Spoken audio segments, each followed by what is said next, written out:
How to boost a TikTok video step by step. First things first, launch the TikTok application on your device. Once you open it, you simply have to now tap on your profile icon on the bottom right corner. Now, once you do this, you simply have to go ahead and then tap on any specific video you want to boost.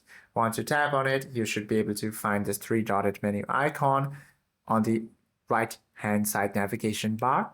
Once you tap on this, you simply have to locate the boost icon or the fire icon over here. Once you tap on it, you simply have to select your promotion goals, more video views, more website visits, or even followers or messages. Once you select your desired potential customers or your desired promotion goal, you simply have to now go ahead and then define your target by setting it to custom or automatic. Now you simply have to set your budget and duration. Once you do this, you simply have to open the payment processing screen and pay your amount and tap the start promotion button. Hope this video helps you out a lot. If you have any questions or queries, please do comment down below.